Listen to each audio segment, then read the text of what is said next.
ನಿಮ್ಮ ಆಲೋಚನೆಗಳು ನಿಮ್ಮ ಮಾತುಗಳಂತೆ ನಿಮ್ಮ ಆರೋಗ್ಯ ಇರುತ್ತೆ. ಈ ಸಂದೇಶದ ಮೂಲಕವಾದರೂ ನೀವು ದೇವರಿಂದ ಒಳ್ಳೆ ಆರೋಗ್ಯ ಹೊಂದಿಕೊಂಡು ಈ ಲೋಕದಲ್ಲಿ ದೀರ್ಘಕಾಲ ದೇವರಿಗಾಗಿ ಬಾಳ್ಬೇಕಂತ ಈ ಸಂದೇಶದ ಮೂಲ ಉದ್ದೇಶ. ಆಮೇಲೆ ರೈಟ್.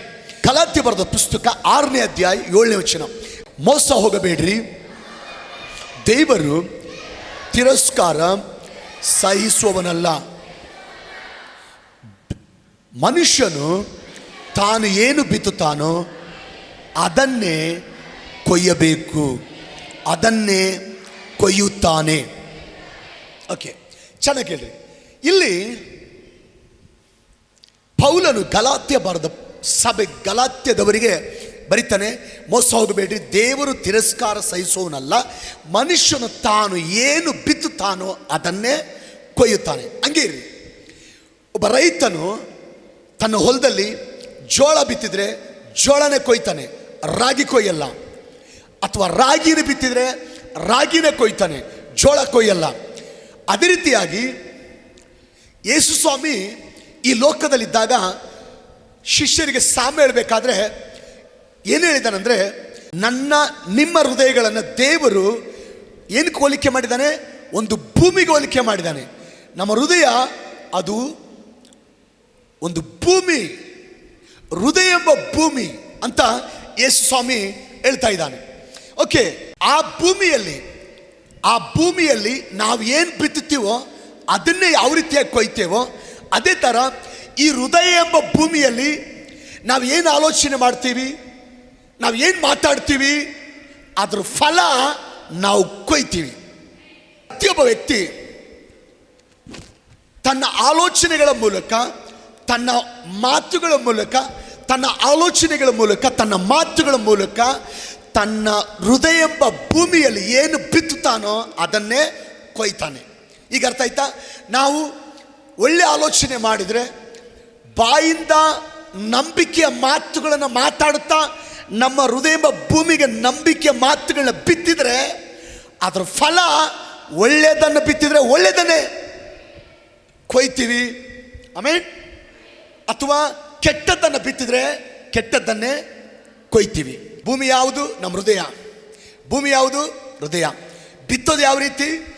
ನಾವೇನು ಆಲೋಚನೆ ಮಾಡ್ತೀವಿ, ನಾವೇನು ನಂಬಿಕೆಯ ಮಾತುಗಳು ಮಾತಾಡ್ತೀವಿ, ಅದು ಎಲ್ಲಿ ಬಿತ್ತಲ್ಪಡುತ್ತದು? ಹೃದಯದಲ್ಲಿ ಬಿತ್ತಲ್ಪಡುತ್ತೆ. ಓಕೆ, ಒಂದು ಮಾತು ಹೇಳ್ತೀನಿ ರೀ, ನೀವು ನಿಮ್ಮ ಹೃದಯ ಎಂಬ ಭೂಮಿಯಲ್ಲಿ ದ್ವೇಷನ ಬಿತ್ತಿದ್ರೆ, ಕೋಪನ ಬಿತ್ತಿದ್ರೆ ಅದ್ರ ಫಲ BP, ಸ್ಟ್ರೋಕ್, ಪಾರ್ಶ್ವವಾಯುನ ತಂದ್ಕೋಬೇಕಾಗುತ್ತೆ. ಅದಕ್ಕೋಸ್ಕರ ದಯಮಾಡಿ ಯಾರ ಮೇಲೆ ಏನಾದರೂ ದ್ವೇಷ ಇದ್ದರೆ ಇವತ್ತೇ ಬಿಟ್ಟು ಬಿಡ್ರಿ.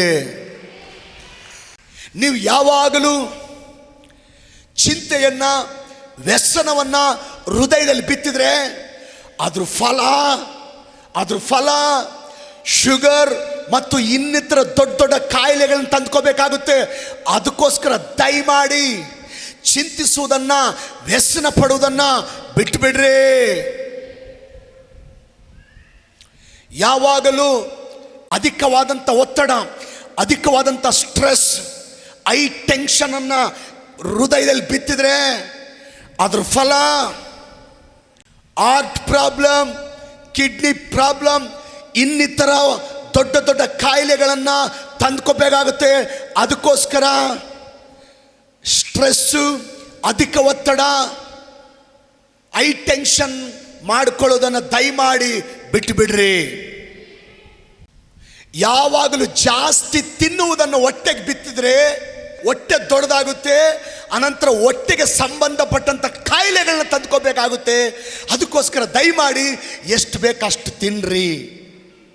ಸಣ್ಣ ಸಣ್ಣ ವಿಷಯಗಳನ್ನ ದೊಡ್ಡದು ಮಾಡಿ, ಸಾಧಾರಣ ವಿಷಯಗಳನ್ನ ಮನಸ್ಸಿಗೆ ಭಾಳ ಹಚ್ಕೊಂಡು ಕೊರಗಿ ಇಂಥವನ್ನ ನಿಮ್ಮ ಹೃದಯದಲ್ಲಿ ಬಿತ್ತಿದ್ರೆ ಮಾನಸಿಕ ರೋಗ ತಂದ್ಕೋಬೇಕಾಗುತ್ತೆ. ದಯಮಾಡಿ ಸಣ್ಣ ಸಣ್ಣ ವಿಷಯಗಳನ್ನ ದೊಡ್ಡದು ಮಾಡಬೇಡ್ರಿ, ಮನಸ್ಸಿಗೆ ಹಚ್ಕೋಬೇಡ್ರಿ. ನೀವು ಅವ್ರು ಸರಿ ಇಲ್ಲ, ಇವ್ರು ಸರಿ ಇಲ್ಲ, ನನ್ನ ಗಂಡ ಸರಿ ಇಲ್ಲ, ನನ್ನ ಹೆಂಡತಿ ಸರಿ ಇಲ್ಲ ಅಂತ ತೀರ್ಪನ್ನು ಬಿತ್ತಿದ್ರೆ ದೇವರು ಹೇಳ್ತಾನೆ, ನೀವು ತಿರುಗಿ ತೀರ್ಪು ಹೊಂದುತ್ತೀರಿ, ದಯಮಾಡಿ ಯಾರಿಗೂ ತೀರ್ಪು ಮಾಡಕ್ಕೆ ಹೋಗಬೇಡ್ರಿ.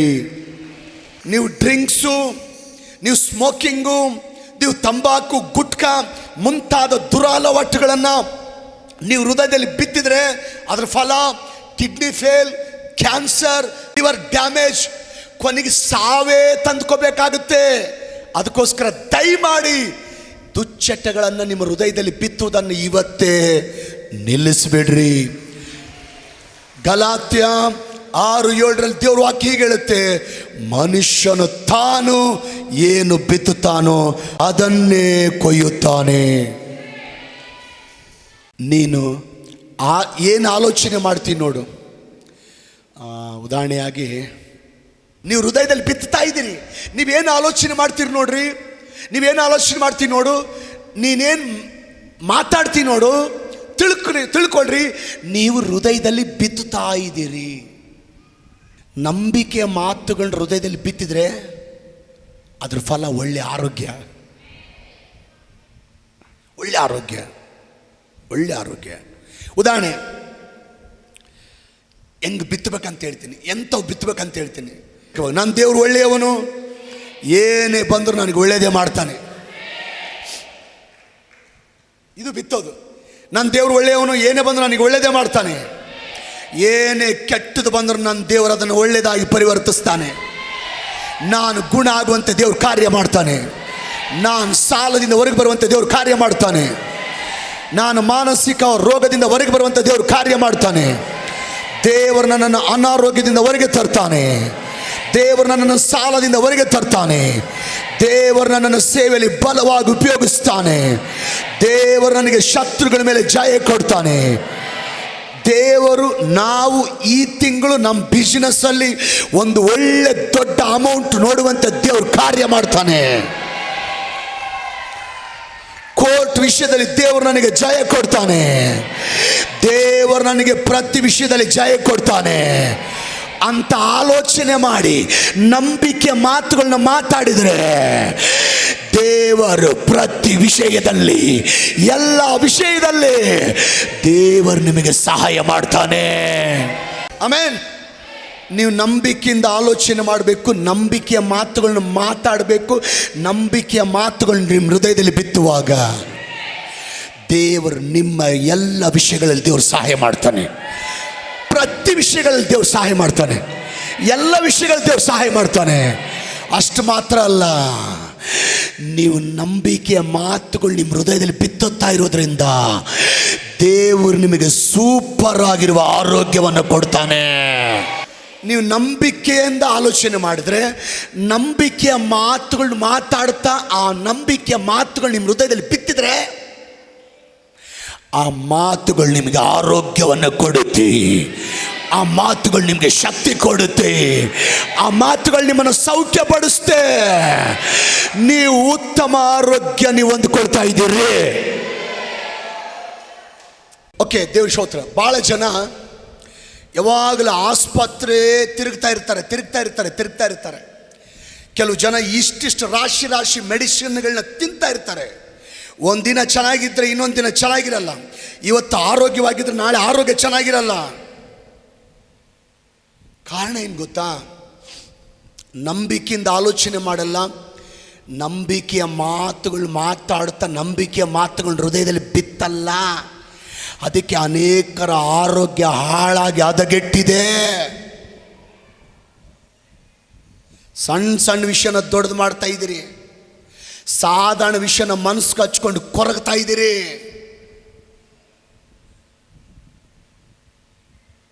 ಅದ್ರ ಫಲ ಆರೋಗ್ಯ ಕಳ್ಕೊಳ್ತಾ ಇದ್ದೀರಿ. ಆಸ್ಪತ್ರೆ ಪಾಲಾಗ್ತಾ ಇದ್ದೀರಿ, ರೋಗಗಳ ಪಾಲಾಗ್ತಾ ಇದ್ದೀರಿ, ಕಾಯಿಲೆಗಳ ಪಾಲಾಗ್ತಾ ಇದ್ದೀರಿ, ಮರಣದ ಪಾಲಾಗ್ತಾ ಇದ್ದೀರಿ. ಇವತ್ತು ದೇವರು ಹೇಳ್ತಾನೆ, ಹಲ್ಲೆಲೂಯಾ, ನೀವು ನಂಬಿಕೆ ಆಲೋಚನೆ ಮಾಡುತ್ತಾ ನಂಬಿಕೆಯ ಮಾತುಗಳನ್ನು ಮಾತಾಡಲಿಕ್ಕೆ ನೀವು ಆರಂಭಿಸಿದರೆ, ಹಲ್ಲೆಲೂಯಾ, ನಾನು ನಿಮ್ಮ ಒಳಗಡೆ ನೂತನ ಆರೋಗ್ಯ ದಯಪಾಲಿಸ್ತಾ ಇದ್ದೇನೆ. ಭಾಳ ಸಮಯ ನಮ್ಮ ಆರೋಗ್ಯ ಹಾಳಾಗ್ಲಿಕ್ಕೆ ಏನು ಕಾರಣ? ನಮ್ಮ ಆಲೋಚನೆ ಅಪನಂಬಿಕೆ ಆಲೋಚನೆ, ನಮ್ಮ ಮಾತುಗಳು ಅಪನಂಬಿಕೆ ಮಾತುಗಳು, ಇದೇನು ನಮ್ಮ ಆರೋಗ್ಯನ ಹಾಳು ಮಾಡ್ತಾ ಇದೆ. ನಮ್ಮ ದೇವರು ನನಗಿದ್ದಾನೆ, ನಮ್ಮ ದೇವರು ನಮ್ಮನ್ನು ಕಾಪಾಡ್ತಾನೆ, ನಮ್ಮ ದೇವರು ಈ ಸಾಲದಿಂದ ನಮ್ಮನ್ನು ಹೊರಗೆ ತರ್ತಾನೆ, ನಮ್ಮ ದೇವ್ರನ್ನ ಈ ಕಷ್ಟದಿಂದ ನಮಗೆ ಹೊರಗೆ ತರ್ತಾನೆ, ನಮ್ಮ ದೇವರು ನಮ್ಮನ್ನು ಈ ಕಣ್ಣೀರಿನಿಂದ ಹೊರಗೆ ತರ್ತಾನೆ, ಈ ಹೀನ ಸ್ಥಿತಿಯಿಂದ ದೇವರು ನಮ್ಮನ್ನು ಹೊರಗೆ ತರ್ತಾನೆ. ದೇವರು ಈ ಶತ್ರುಗಳ ಮೇಲೆ ದೇವರು ನಮಗೆ ಜಯ ಕೊಡ್ತಾನೆ, ದೇವರು ನನ್ನ ಗುಣಪಡಿಸ್ತಾನೆ, ದೇವರು ನಮ್ಮನ್ನು ಉನ್ನತ ಸ್ಥಿತಿಗೆ ತರ್ತಾನೆ. ಈ ರೀತಿ ಮಾತಾಡ್ರಿ, ನಂಬಿಕೆ ಮಾತುಗಳನ್ನ ನಿಮ್ಮ ಹೃದಯದಲ್ಲಿ ಬಿತ್ತರೆ ಅದರ ಫಲ 100% ಉತ್ತಮ ಆರೋಗ್ಯ ಅತಿ ಬೇಗನೆ ನೀವು ಹೊಂದಿಕೊಳ್ತಾ ಇದ್ದೀರಿ. ನಾನೊಂದು ಮಾತು ಹೇಳ್ತೀನಿ, ನಾನಾ ಕಾರಣಗಳಿಂದ ಆರೋಗ್ಯ ಕಳ್ಕೊಂಡು ಇಲ್ಲಿ ಕೂತಿದೆಯಾ, ಅನಾರೋಗ್ಯದಲ್ಲಿ ಕೂತ್ಕೊಂಡಿದೆಯಾ, ಬಾಧೆಯಲ್ಲಿ ಇಲ್ಲಿ ಕೂತ್ಕೊಂಡಿದೆಯಾ, ಇವತ್ತು ನಿಮಗೊಂದು ಶುಭವಾರ್ತೆ.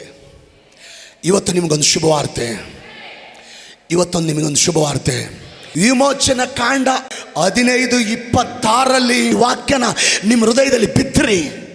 ಆ ವಾಕ್ಯ ಏನಿದೆ ಗೊತ್ತಾ? ದೇವ್ರ ವಾಕ್ಯ ಹೇಳುತ್ತೆ, ಯೆಹೋವನೆಂಬ ನಾನೇ ನಿಮಗೆ ಆರೋಗ್ಯದಾಯಕನು. ಉಂಟು ಈ ವಾಗ್ದಾನ ತಕ್ಕೊಂಡು ನಿಮ್ಮ ಹೃದಯದಲ್ಲಿ ಬಿತ್ತಿದ್ರೆ, ಆಮೇಲೆ ಬರಲಿಲ್ಲ, ನಿಮ್ಮ ಹೃದಯದಲ್ಲಿ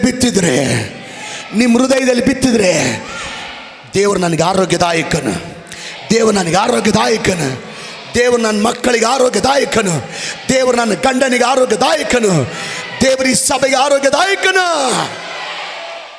ಇದನ್ನು ಬಿತ್ತ ಈ ವಾಕ್ಯನ ಬಿತ್ತ. ಇವತ್ತಿಲ್ಲಿಂದ ಹೋಗುವಾಗ ಈ 2025 ಮೇ ತಿಂಗಳಲ್ಲಿ ಸಾಗುತ್ತಿರುವ ದೇವ್ರ ಮಕ್ಕಳಿಗೆ ದೇವರು ವಾಗ್ದಾನ ಮಾಡ್ತಾನೆ. ಈ ವಾಗ್ದಾನ ನಿಮ್ಮ ಹೃದಯದಲ್ಲಿ ಬಿತ್ತಲಿಕ್ಕೆ ರೆಡಿ ಆದರೆ ನಿಮ್ಮ ಕುಟುಂಬ ಆರೋಗ್ಯ ಹೊಂದಿಕೊಳ್ತಾ ಇದ್ದೀರಿ, ನಿಮ್ಮ ಗಂಡ ಆರೋಗ್ಯ ಹೊಂದಿಕೊಳ್ತಾ ಇದ್ದಾನೆ, ನಿಮ್ಮ ಮಕ್ಕಳ ಆರೋಗ್ಯ ಹೊಂದಿಕೊಳ್ತಾ ಇದ್ದಾರೆ, ನಿಮ್ಮ ತಂದೆ ತಾಯಿಗಳ ಆರೋಗ್ಯ ಹೊಂದಿಕೊಳ್ತಾ ಇದ್ದಾರೆ. ಈ ಸಭೆಯಲ್ಲಿರುವಂತ ಪ್ರತಿ ವಿಶ್ವಾಸಿಗಳು ಆರೋಗ್ಯ ಹೊಂದಿಕೊಳ್ತಾ ಇದ್ದಾರೆ, ಸೇವಕರ ಕುಟುಂಬ ಆರೋಗ್ಯ ಹೊಂದಿಕೊಳ್ತಾ ಇದ್ದಾರೆ. ಅನಾರೋಗ್ಯ ಬರ್ತದಲ್ವಾ, ಏನು ಮಾತಾಡ್ಬೇಕು ಗೊತ್ತಾ? ಅಯ್ಯೋ ನನ್ನ ಕತೆ ಮುಗೀತು, ಅಯ್ಯೋ ಕಡಿಮೆ ಆಗ್ತಾ ಇಲ್ಲ, ಅಯ್ಯೋ ಹೋಗ್ತಾ, ಹಂಗೆ ಮಾತಾಡಬೇಡ. ದೇವರು ನನಗೆ ಆರೋಗ್ಯದಾಯಕನು, ಮಾತಾಡು. ಅದನ್ನು ಹೃದಯದಲ್ಲಿ ಬಿತ್ತು, ಅತಿ ಬೇಗನೆ ಎಲ್ಲ ಅನಾರೋಗ್ಯದಿಂದ ದೇವರು ನಿನ್ನನ್ನು ಹೊರಗೆ ತಂದು ಬಿಡ್ತಾನೆ. ಪಕ್ಕದವ್ರು ನೋಡಿ ಹೇಳ್ರಿ, ಆರೋಗ್ಯ ಬೇಕಾ? ಆಯಸ್ಸು ಬೇಕಾ? ಕಳೆದೋಗಿರೋ ಆಯಸ್ಸು ಮತ್ತೆ ವಾಪಸ್ ಬರಬೇಕಾ? ನಂಬಿಕೆ ಮಾತಾಡೋದ್ರಿಂದ ನಮ್ಮ ಆಯಸ್ಸು ವಾಪಸ್ ಬರ್ತದೆ. ಬೈಬಲಲ್ಲಿ ವಾಕ್ಯ ಇದೆ, 91ನೇ ಕೀರ್ತನೆ 14ರಿಂದ, ಅವನು ನನ್ನಲ್ಲಿ ಆಸಕ್ತನಾಗಿರುವುದರಿಂದ ಅವನನ್ನು ರಕ್ಷಿಸುವೆನು. ನನ್ನ ನಾಮವನ್ನು ಅರಿತವನಾಗಿರುವುದರಿಂದ ಅವನನ್ನು ಉದ್ಧರಿಸುವೆನು. ಅವನು ನನಗೆ ಮೊರೆ ಇಡುವಾಗ ಸದುತ್ತರವನ್ನು ದಯಪಾಲಿಸುವೆನು. ಇಕ್ಕಟ್ಟಿನಲ್ಲಿ ಹತ್ತಿರವಿದ್ದು ಅವನನ್ನು ತಪ್ಪಿಸಿ ಘನಪಡಿಸುವೆನು. ದೀರ್ಘಾಯುಷ್ಯವನ್ನು ಅನುಗ್ರಹಿಸಿ, ದೀರ್ಘಾಯುಷ್ಯ ಕೂಡ ಆಯ್ತಾ? ಹೌದು, ನಮ್ಮ ದೇವರ ಹತ್ರ ದೀರ್ಘಾಯುಷ್ಯ ಕೂಡ ಐತಿ.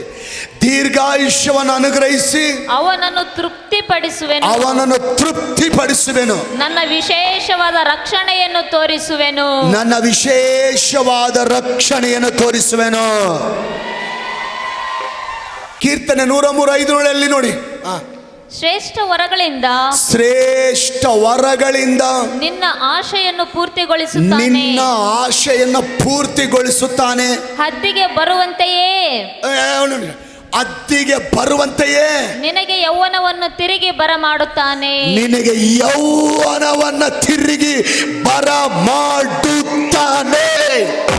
ಹೋಗಿರುವಂಥ ಆಯಸ್ಸು ವಾಪಸ್ ಬರಕ್ಕೆ ಅವಕಾಶ ಐತಾ?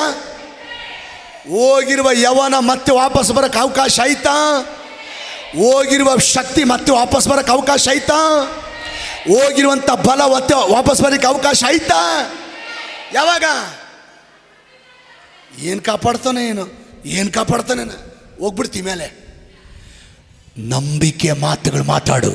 ನನ್ನ ದೇವರು ಒಳ್ಳೆಯವನು, ನನಗೆ ತಿರುಗಿ ಯೌವನದ ಬಲವನ್ನು ಅನುಗ್ರಹಿಸ್ತಾನೆ, ದೀರ್ಘಾಯುಷ್ಯ ಅನುಗ್ರಹಿಸ್ತಾನೆ, ನನಗೆ ಆರೋಗ್ಯ ಕೊಡ್ತಾನೆ. ಈ ರೀತಿ ದೇವರ ವಾಗ್ದಾನಗಳನ್ನ ನೀನು ಮಾತಾಡುತ್ತಾ ನಿನ್ನ ಹೃದಯದಲ್ಲಿ ಬಿತ್ತಿದ್ರೆ ಆ ವಾಗ್ದಾನಗಳು ತಿರುಗಿ ಯೌವನದ ಬಲವನ್ನು ನೀನು ಹೊಂದಿಕೊಳ್ಳುವಂತೆ ದೇವರು ಕಾರ್ಯ ಮಾಡ್ತಾನೆ. ಯೇಸು ಸ್ವಾಮಿ ಒಂದು ಸ್ಥಳಕ್ಕೆ ಹೋಗಿದ್ದಾನೆ, ಒಂದು ಮನೆಗೆ ಹೋಗಿದ್ದಾನೆ. ಅಲ್ಲಿ ಒಂದು ಮಗಳು ಸತ್ತೋಗಿದ್ದಾಳೆ. ಚೆನ್ನಾಗಿ ಕೇಳ್ರಿ. ಸತ್ತೋದ್ರೆ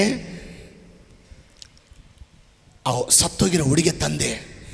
ಚೆನ್ನಾಗಿ ಕೇಳ್ರಿ. ಯೇಸು ಸ್ವಾಮಿ ಇನ್ನು ಅಲ್ಲಿ ಆ ಮನೆಗೆ ಹೋಗಿಲ್ಲ. ಒಂದು ಮನೆಯಲ್ಲಿ ವಾಕ್ಯ ಹೇಳ್ತಾನೆ. ಆ ಮನೆಯಲ್ಲಿ ವಾಕ್ಯ ಹೇಳಿ ಹೊರಗೆ ಬಂದು ಕೂಡಲೇ ಸಾಯುವ ಸ್ಥಿತಿಯಲ್ಲಿದ್ದಂಥ ಹುಡುಗಿ ತಂದೆ ಯಾಯಿರ್ನ ಬಂದು, ಅಯ್ಯ ನನ್ನ ಮಗಳು ಸಾಯುವಂಥ ಸ್ಥಿತಿಯಾಗಿದ್ದಾಳೆ, ದಯಮಾಡಿ ನನ್ನ ಮಗಳ ಮೇಲೆ ಕರುಣೆ ತೋರಿಸು. ಯೇಸು ಸ್ವಾಮಿ ಯಾಯಿರ್ನ ಹೃದಯದಲ್ಲಿ ಒಂದು ಮಾತು ಹೇಳ್ತಾನೆ. ಯಾಯಿರ್ನ ಹೃದಯದಲ್ಲಿ ದೇವರು ಒಂದು ಮಾತು ಬಿತ್ತುತ್ತಾನೆ.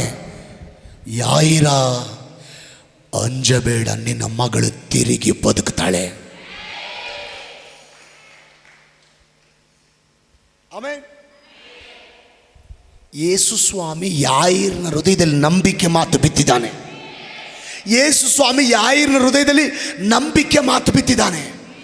ಈಗ ಯೇಸು ಸ್ವಾಮಿ ಆ ಮಾತು ಹೇಳ್ತಿದ್ದಂಗೆ ಇನ್ನೊಬ್ಬನು ಯಾಯಿರ್ನ ಇನ್ನೊಬ್ಬನು ಬಂದು, ನಿನ್ನ ಮಗಳು ಸತ್ಲು, ಗುರುವಿಗೆ ತೊಂದರೆ ಕೊಡಬೇಡ ಅಂತಾನೆ. ಈಗ ಯೇಸು ಸ್ವಾಮಿದೊಂದು ಮಾತು, ಯಾಯಿರ್ನ ಸಂಬಂಧಿ ಇನ್ನೊಂದು ಮಾತು. ಅವನೇನು ಹೇಳ್ದ? ನಿನ್ನ ಮಗಳು ಸತ್ಲು, ಗುರುವನ್ನು ಕರ್ಕೊಂಡು ಹೋಗಬೇಡ. ಇದು ಯಾರ ಮಾತಿದು? ಯಾಯಿರ್ನ ಸಂಬಂಧಿಕನ ಮಾತು. ಯೇಸು ಸ್ವಾಮಿ ಮಾತು, ಅಂಜಬೇಡ, ನಿನ್ನ ಮಗಳು ಬದುಕ್ತಾಳೆ. ಈಗ ಆ ಯಾಯಿರ್ನ ಸಂಬಂಧಿಕನ ಮಾತು ತಕ್ಕೋಬೇಕಾ, ಯೇಸು ಸ್ವಾಮಿ ಮಾತು ತಕ್ಕೋಬೇಕಾ? ಓಕೆ, ಯಾಯಿರ್ನು ಆ ಸಂಬಂಧಿಕ ಹೇಳ್ದಂಗೆ ಕೇಳಿದ್ನ, ಯೇಸು ಸ್ವಾಮಿ ಮಾತನ್ನು ಕೇಳಿದ. ಯೇಸು ಸ್ವಾಮಿ ಹೇಳನ ನನ್ನ ಮಗಳು ಬದುಕ್ತಾಳಂತೆ. ಯೇಸು ಸ್ವಾಮಿ ಹೇಳನ ನನ್ನ ಮಗಳು ಬದುಕ್ತಾಳಂತೆ. ಆ ಮಾತನ್ನ ಹೃದಯದಲ್ಲಿ ಬಿತ್ತಿದ್ದಾನೆ. ಸಂಬಂಧಿಕನ ಮಾತು ತಕ್ಕೊಳ್ಳಿಲ್ಲ, ಸಂಬಂಧಿಕನ ಮಾತು ಕೇಳಿಲ್ಲ, ಯೇಸುವಿನ ಮಾತನ್ನು ಕೇಳಿದಾನೆ. ಆ ಮಾತನ್ನು ಹೃದಯದಲ್ಲಿ ಬಿತ್ತಿದ್ದಾನೆ. ಸತ್ತು ಹೋಗಿರುವಂತ ಮಗಳು ತಿರುಗಿ ಬದುಕಿದಾಳೆ. ಆಮೇನ್. ಒಂದು ಮಾತು ಹೇಳ್ತೀನಿ, ಸೈತಾನನು ಭಾಳ ಜನನ ನಿನ್ನ ಹತ್ರ ಕಳಿಸ್ತಾನೆ. ನೀನು ಅಪನಂಬಿಕೆ ಮಾತನ್ನು ಕೇಳಿ ಆ ಅಪನಂಬಿಕೆ ಮಾತನ್ನು ನಿನ್ನ ಹೃದಯದಲ್ಲಿ ಬಿತ್ತಬೇಕಂತ. ಅರ್ಥ ಆಗ್ಲಿಲ್ವಾ? ಸೈತಾನನು ಭಾಳ ಜನರನ್ನ ನಿನ್ನ ಹತ್ರ ಕಳಿಸ್ತಾನೆ. ಅವ್ರ ಅಪನಂಬಿಕೆ ಮಾತುಗಳನ್ನ ನಿನ್ನ ಹತ್ರ ಮಾತಾಡಿ ಆ ಮಾತುಗಳನ್ನ ಕೇಳಿ ಆ ಅಪನಂಬಿಕೆ ಮಾತುಗಳನ್ನ ನಿನ್ನ ಹೃದಯದಲ್ಲಿ ಬಿತ್ತಬೇಕಂತ. ನೀನೇನು ಮಾಡಬೇಕಂದ್ರೆ ಅಂಥ ಅಪನಂಬಿಕೆ ಮಾತನ್ನು ಪಕ್ಕಕ್ಕಿಟ್ಟು ದೇವ್ರ ವಾಕ್ಯ ನಿನ್ನ ಹೃದಯದಲ್ಲಿ ಬಿತ್ತು, ದೇವ್ರ ಮಾತು ನಿನ್ನ ಹೃದಯದಲ್ಲಿ ಬಿತ್ತು. ನಿಮ್ಮ ಮನೆಯಲ್ಲಿ ಸತ್ತು ಹೋದ ಪರಿಸ್ಥಿತಿಗಳು ನನ್ನ ದೇವರು ತಿರುಗಿ ಬದುಕುವಂತೆ ಮಾಡ್ತಾನೆ. ಪಕ್ಕದವ್ರು ಕೈ ಕೊಟ್ಟು ಹೇಳ್ರಿ, ಅಕ್ಕ, ಅಣ್ಣ, ಬ್ರದರ್, ಸಿಸ್ಟರ್, ನಂಬಿಕೆ ಮಾತುಗಳನ್ನು, ದೇವರ ವಾಗ್ದಾನಗಳನ್ನು ನಿನ್ನ ಹೃದಯದಲ್ಲಿ ಬಿತ್ತು. ಆವಾಗ ಸತ್ತು ಹೋದ ಪರಿಸ್ಥಿತಿಗಳನ್ನು ತಿರುಗಿ ದೇವರು ಬದುಕಿಸುತ್ತಾನೆ.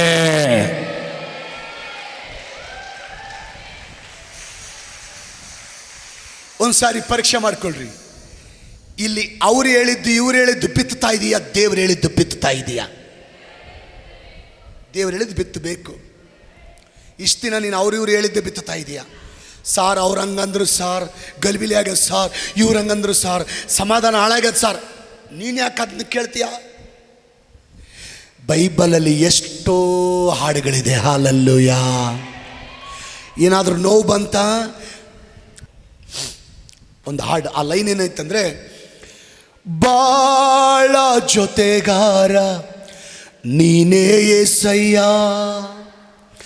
ನೋವ ಮರೆಸುವ ತಾಯಿ ನೀನಯ್ಯ.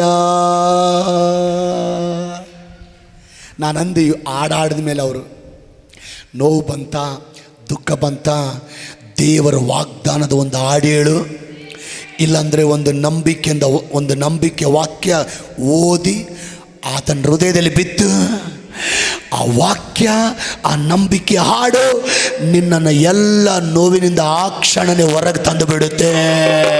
ಭಯವು ಬಂದೊಡನೆ, ಹೇಳ್ರಿ, ಭಯವು ಬಂದೊಡನೆ ಆಪತ್ತು ಸಂಭವಿಸುವುದು. ಹೇಳಿ, ಭಯವು ಬಂದೊಡನೆ ಆಪತ್ತು ಸಂಭವಿಸುವುದು. ಇದರ ಅರ್ಥ ಏನು ಗೊತ್ತಾ? ಭಯ ಬಂದ ಕೂಡಲೇ ಆಪತ್ತು ಬರುತ್ತಂತೆ. ಭಾಳ ಜನರಿಗೆ ಎಕ್ಸ್ಪೀರಿಯನ್ಸ್ ಆಗಿದೆ. ಕೆಲವು ಸಾರಿ ಏನಾದರೂ ತೊಂದರೆ ಬಂದರೆ ಭಯಪಡೋದು ಸಾಮಾನ್ಯ. ಆದರೆ ಕೆಲವು ಸಾರಿ ಸೈತಾನನು ಕೆಲವರಿಗೆ ಸುಮ್ಮನೆ ಭಯ ತಂದಾಗ್ತಾನೆ. ಅವ್ರು ಚೆನ್ನಾಗಿದ್ದರೂ ಕೂಡ, ಅವ್ರು ಆರೋಗ್ಯವಾಗಿದ್ದರೂ ಕೂಡ, ಅಯ್ಯೋ ನನಗೇನಾದರೂ ಒಳಗಡೆ ಆಗುತ್ತೇನೋ, ನನ್ನ ಒಳಗಡೆ ನನಗೇನಾದರೂ ಕ್ಯಾನ್ಸರ್ ಬರುತ್ತೇನೋ, ನನಗೇನಾದರೂ ಕಿಡ್ನಿ ಪ್ರಾಬ್ಲಮ್ ಆಗುತ್ತೇನೋ, ನನ್ನ ಹೊಟ್ಟೆ ಒಳಗಡೆ ಏನಾದರೂ ಕ್ಯಾನ್ಸರ್ ಗಡ್ಡೆ ಐತೇನೋ, ನನಗಿದ್ದಕ್ಕಿದ್ದಂಗೆ BP ಬಂದುಬಿಡುತ್ತೇನೋ, ನನಗಿದ್ದಕ್ಕಿದ್ದಂಗೆ ಶುಗರ್ ಬಂದುಬಿಡುತ್ತೇನೋ. ಏನಿಲ್ಲ, ನಮ್ಮ ಹೃದಯದಲ್ಲಿ ಏನಿರಲ್ಲ. ಬಟ್ ಏನು ಮಾಡ್ತೀವಿ, ಸೈತಾನನು ನಮ್ಮ ಒಳಗಡೆ ಸುಮ್ಮನೆ ಅವನು ಭಯಪಡಿಸುವಂಥ ಆಲೋಚನೆಗಳನ್ನ ತಂದು ನಮ್ಮನ್ನು ಏನು ಮಾಡ್ಲಿಕ್ಕೆ ನೋಡ್ತಾನೆ, ಭಯಪಡಿಸ್ಲಿಕ್ಕೆ. ಯಾಕೆ ಭಯಪಡಿಸ್ತಾನೆ ಅಂದರೆ, ನೀನು ಭಯಪಟ್ಟರೆ ಏನು ಬರುತ್ತಂತೆ, ನಿನಗೆ ಆಪತ್ತು ಬರುತ್ತದೆ. ಭಯ ಬಂದೊಡನೆ ಅದ್ರ ಜೊತೆಗೆ ಏನು ಬರುತ್ತೆ, ಆಪತ್ತು ಬರ್ತದೆ. ಎಷ್ಟೋ ಜನ ಎದುರಿನೇ ರೋಗ ತಂದುಕೊಳ್ತಾ ಇದ್ದಾರೆ, ಎದುರಿನೇ ಕಾಯಿಲೆ ತಂದುಕೊಳ್ತಾ ಇದ್ದಾರೆ. ಹೆದರಿಕೆ ಬಿತ್ತಬೇಡ, ಇಲ್ಲಿ ಭಯನ ಬಿತ್ತಬೇಡ ನಿನ್ನ ಹೃದಯದಲ್ಲಿ. ಭಯ ಬಿತ್ತಬೇಡ. ಸೈತಾನ್ ಭಯ ತಂದಾಗ ನೀನು ಅದನ್ನ ತೆಗೆದಾಕಿ ಏನು ಬಿತ್ತಬೇಕು ಗೊತ್ತಾ? ಯೆಶಾಯ 41:13. ಭಯಪಡಬೇಡ, ನಾನೇ ನಿನಗೆ ಸಹಾಯ ಮಾಡುತ್ತೇನೆ. ಯೆಶಾಯ 41:13 ಏನು ಹೇಳುತ್ತೆ? ಭಯ ಪಡಬೇಡ, ನಾನು ನಿನಗೆ ಏನೇ ಬಂದ್ರು, ಎಂಥದ್ದೇ ಬಂದ್ರು, ದೊಡ್ಡ ಶೋಧನೆ ಬಂದ್ರು, ನಾನು ಸಹಾಯ ಮಾಡ್ತೇನೆ. ನೀವು ಹೇಳ್ರಿ, ನಾನು ಭಯಪಡಲ್ಲ, ದೇವರು ನನಗೆ ಸಹಾಯ ಮಾಡುತ್ತಾನೆ. ಜ್ಞಾನೋಕ್ತಿ 17:27 ನನ್ನ ಜೊತೆ ಹೇಳ್ರಿ. ಹರ್ಷ ಹೃದಯ ಒಳ್ಳೆಯ ಔಷಧ. ಎಂತ ಹೃದಯ? ಸಿಟ್ಟಿನ ಹೃದಯ, ಕೋಪದ ಹೃದಯ, ಚಿಂತೆಯ ಹೃದಯ, ಕೊರಗುವ ಹೃದಯ, ಬಾಧೆ ಪಡುವ ಹೃದಯ, ಹೊಟ್ಟೆ ಕಿಚ್ಚಿನ ಹೃದಯ, ಚಿಂತೆ ಮಾಡುವ ಹೃದಯ,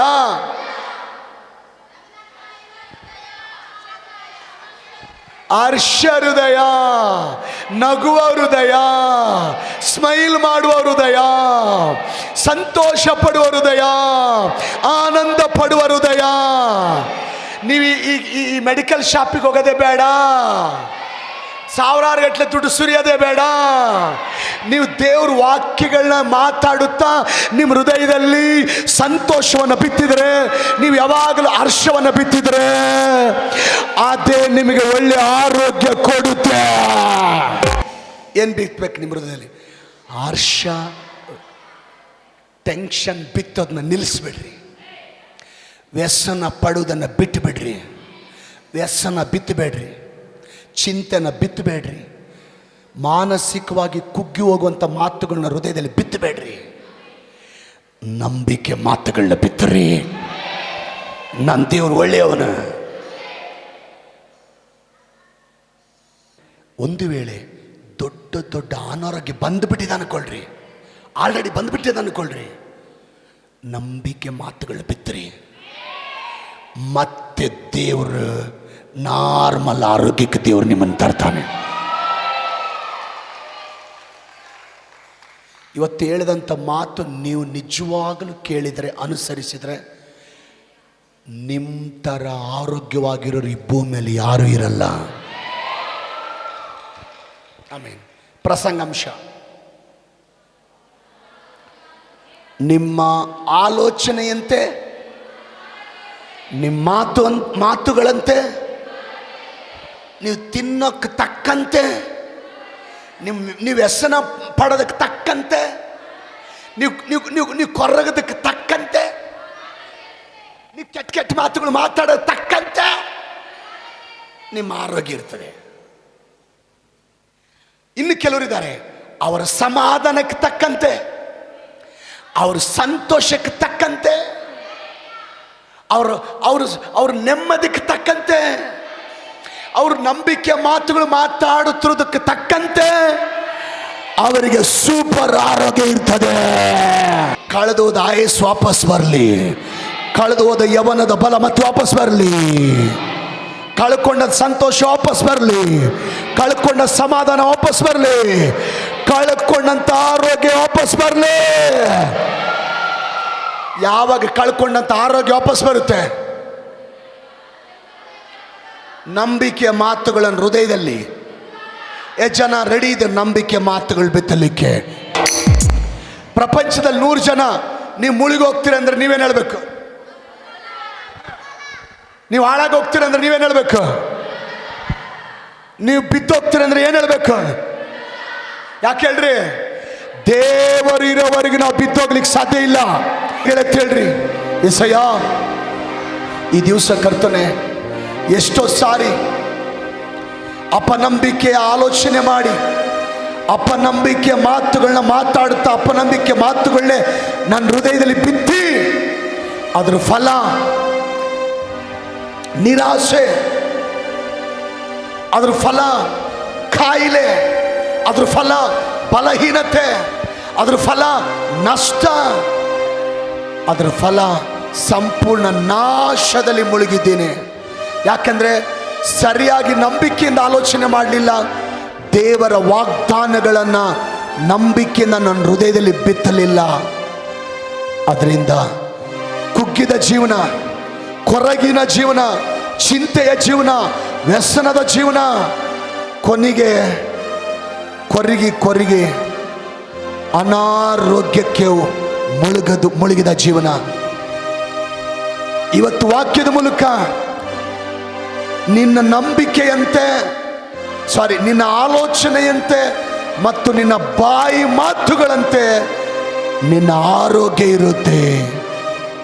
ಇಲ್ಲಿವರೆಗೂ ಅಪನಂಬಿಕೆಯ ಮಾತುಗಳನ್ನ ನನ್ನ ಹೃದಯದಲ್ಲಿ ಬಿತ್ತಿ, ಅಪನಂಬಿಕೆಯ ಆಲೋಚನೆ ಮಾಡಿ, ಒಂದು ವೇಳೆ ನಾನಿವತ್ತು ಅನಾರೋಗ್ಯದಲ್ಲಿ ಮುಳುಗಿದ್ರೆ, ಕಾಯಿಲೆಗಳಲ್ಲಿ ಮುಳುಗಿದ್ರೆ, ಕೊರಗಿನಲ್ಲಿ ಮುಳುಗಿದ್ರೆ, ಚಿಂತೆಯಲ್ಲಿ ಮುಳುಗಿದ್ರೆ, ವ್ಯಸನದಲ್ಲಿ ಮುಳುಗಿದ್ರೆ, ಡಿಪ್ರೆಷನ್ ಅಲ್ಲಿ ಮುಳುಗಿದ್ರೆ, ಒಂಟಿತನದ ನಿರಾಶೆಯಲ್ಲಿ ಮುಳುಗಿದ್ರೆ, ಇವತ್ತು ಕೈಗೆಳೆತ್ತಿ ನಿನ್ನ ಸಹಾಯ ಕೇಳ್ತಾನೆ. ಕುಗ್ಗಿ ಹೋಗುವಂತ ಮಾತುಗಳನ್ನ ನನ್ನ ಹೃದಯದಲ್ಲಿ ಬಿತ್ತದೆ. ಅವ್ರಿವ್ರ ಮಾತು ಕೇಳಿ ಅಪನಂಬಿಕೆ ಮಾತುಗಳು ಬಿತ್ತಿ ನನ್ನ ಆರೋಗ್ಯ ಹಾಳು ಮಾಡಿಕೊಳ್ಳದೆ, ಯಾಯಿರ್ತಾರ ಸಂಬಂಧಿಕರ ಮಾತುಗಳು ಕೂಡ ಕೇಳದೆ, ನಿನ್ನ ವಾಕ್ಯವನ್ನೇ, ನಿನ್ನ ವಾಗ್ದಾನವನ್ನೇ, ಯೆಶಾಯ 41:13 ವಾಗ್ದಾನವನ್ನೇ, ವಿಮೋಚನ ಕಾಂಡ 15:22 ಯೆಹೋವನೆಂಬ ನಾನೇ ನಿಮಗೆ ಆರೋಗ್ಯದಾಯಕನು, ಈ ವಾಗ್ದಾನ ನಮ್ಮ ಹೃದಯದಲ್ಲಿ ಬಿತ್ತಿ ನಿನ್ನ ಮೂಲಕ ಇಡೀ ನಮ್ಮ ಸಭೆಯವರೆಲ್ಲ, ಸೇವಕರ ಕುಟುಂಬದವರೆಲ್ಲ, ಸಭೆಯ ಮಕ್ಕಳೆಲ್ಲ ಇವತ್ತಿನಿಂದ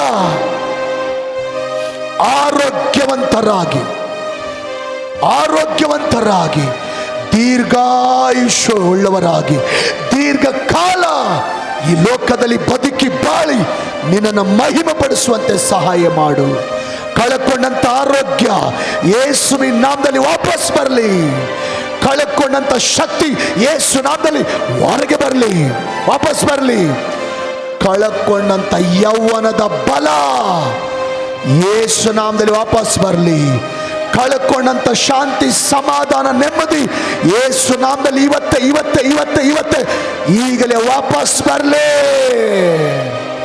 ಯಾರಾದರೂ ಚಿಂತೆ ಮಾಡಿ ವ್ಯಸನ ಪಟ್ಟು ಸಣ್ಣ ವಿಷಯನ ಮನಸ್ಸಿಗೆ ಹಚ್ಕೊಂಡು ಕೊರಗಿ ಒಂದು ವೇಳೆ ಇವತ್ತು ಸಂಪೂರ್ಣ ಅನಾರೋಗ್ಯದಲ್ಲಿ ಮುಳುಗಿದ್ರೆ, ಇವತ್ತು ಹರ್ಷ ಹೃದಯ ಒಳ್ಳೆಯ ಔಷಧ, ಸಮಾಧಾನವನ್ನು ಹೃದಯದಲ್ಲಿ ಬಿತ್ತಿ ಉತ್ತಮ ಆರೋಗ್ಯವನ್ನು ಇವತ್ತು ಹೊಂದಿಕೊಳ್ಳಿಕ್ಕಾಗುವಂತೆ ಸಹಾಯ ಮಾಡು. ಇಲ್ಲಿಂದ ಹೋಗುವಾಗ ಆರೋಗ್ಯ ಹೊಂದಿಕೊಂಡು, ಸೌಖ್ಯ ಹೊಂದಿಕೊಂಡು, ಇಷ್ಟು ವರ್ಷಗಳ ಕಾಲ ಆ ಬಾಧೆ ಜೀವಿತದಿಂದ ಹೊರಗೆ ಬಂದು ಸಂಪೂರ್ಣ ಬಿಡುಗಡೆ ಹೊಂದಿದವರಾಗಿಲ್ಲಿಂದ ಹೋಗ್ಲಿಕ್ಕೆ ಸಹಾಯ ಮಾಡು. ಕೈಗೆಳತಿ ಪ್ರಾರ್ಥನೆ ಮಾಡುವಂಥ ಒಬ್ಬೊಬ್ಬ ತಾಯಂದರನ್ನ, ಸಹೋದರರನ್ನ ದೇವರೇ ನೀನು ಮುಟ್ಟಿದ್ದಕ್ಕಾಗಿ ಸ್ತೋತ್ರ. ಬೆಂಗಳೂರು ಆನ್ಲೈನಲ್ಲಿ ಆರಾಧನೆಗೆ ಜಾಯಿನ್ ಆದಂಥ ಆ ಬೆಂಗಳೂರು ಸಭೆಯ ಮಕ್ಕಳಿಗಾಗಿ ಕೂಡ ಪ್ರಾರ್ಥಿಸ್ತಾನೆ. ಅವರ ಮೇಲೆ ಕೂಡ ದೇವರ ಶಕ್ತಿ ಇಳಿದು ನೀನು ಅವರಿಗೂ ಸಹ ಒಳ್ಳೆಯ ಆರೋಗ್ಯವನ್ನು ಅನುಗ್ರಹಿಸು. ಕೈ ಎತ್ತಿದೆಲ್ಲ ಮಕ್ಕಳನ್ನ ಕರಗಳಲ್ಲಿ ಕೊಡುತ್ತಾನೆ.